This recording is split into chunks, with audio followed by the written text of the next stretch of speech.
right here, what we're gonna do is stagger the ends so that you don't get a big bulky pile up here. It reduces the profile of the end so that as the couplings are coming out, you don't create a ramp right here.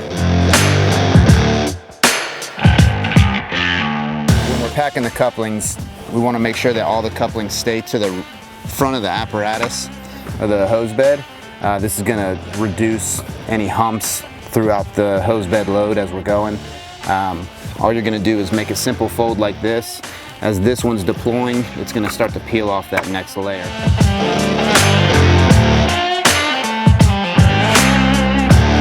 Whenever you're going to have a shortage, you just want to make sure that the couplings are going to the back.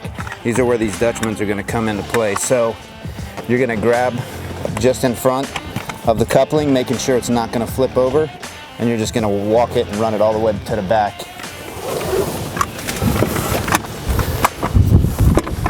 So once you've ran your initial 100-foot stacks and you reach the end, you're going to double up on this one with another 100 and come back across it.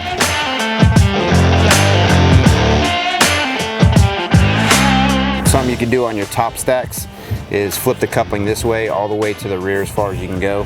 You just got to make sure as the coupling's going to come out, it's going to lay flat. This little section here is where we cross over.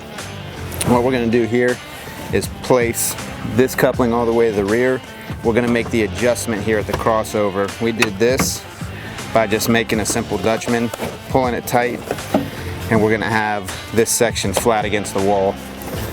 That way we'll be able to lay the 5-inch on top of here and start our next 100-foot section.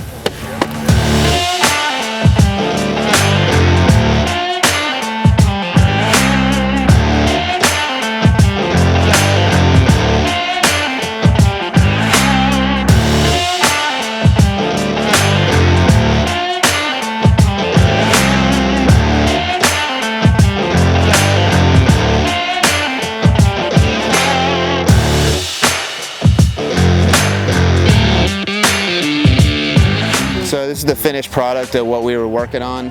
What we got here is 1,000 feet flat load modified in the back of engine 21.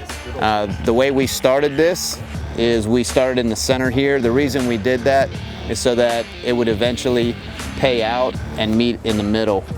Right here what we have is our first 100 feet.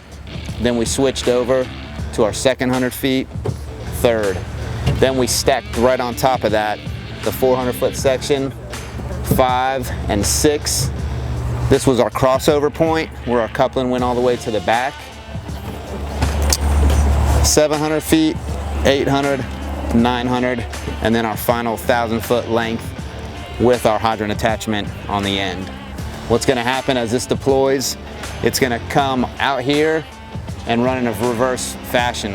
What this does is instead of having 200 feet stacked high and allowing the hose to fall over with momentum of turns, it shuts it down to 100-foot sections. This is going to have 400 feet on this side that's going to deploy before this ever gets any hose coming off of this side. So now we'll do a demonstration of a proper deployment with it.